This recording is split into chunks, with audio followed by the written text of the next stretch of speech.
that you want to work with. That's awesome. I know it's a pretty exciting moment, and now you're probably thinking, okay, what's next? How do I actually work with them? Well, here's the thing. It's not as complicated as some people make it out to be. You just do it. There's no rigid rules or complicated rituals that you have to follow. The most important thing to keep in mind is respect. That's the foundation of any relationship with a deity. You have to approach with an open heart and show genuine respect and gratitude for the connection that you're building. And honestly, deity work is way more flexible than, like, anything else that you'll ever think of.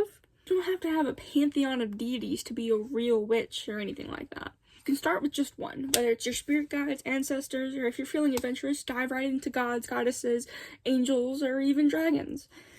The key is to start with something that feels right for you and go from there. There's no pressure to get it all perfect or get all the answers right away. Now, one thing to watch out for, trickster spirits. They're more common than people realize, and they can mess with your energy if you're not careful. That's why it's important to do a little bit of research on the deity that you're working with, get to know their signs, symbols, and history. This way you can ask questions or spot inconsistencies that a trickster may not be able to imitate. Plus, knowing more about a deity just deepens your connection with them and makes everything a little bit more meaningful. Another thing to look out for is synchronicities. Little signs can be a deity reaching out to you, like angel numbers, certain animals being attracted to you, or symbols popping up in unexpected places. But here's a word of caution. Not everything is a sign. Just because you saw a crow in your yard doesn't mean that the Morrigan wants to work with you. It's all about finding that balance and using your intuition to figure out what's a true sign and what's just everyday life. Now, let's talk about altars, because I know it's something a lot of people ask when they're starting deity work. How do I set up an altar for my deity? Well, honestly, it's totally up to you. You can keep it as simple or as elaborate as you like. Maybe get a candle or a small statue to represent the deity and surround it with things that they like, whether it's specific crystals, herbs, or anything that they resonate with.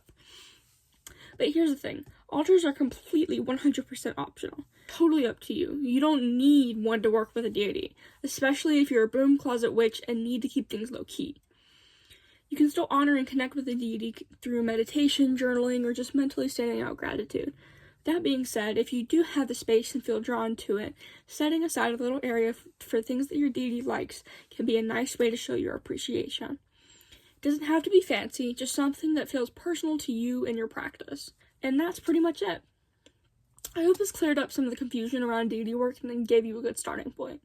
Just remember, it's all about following your intuition and doing what feels right for you.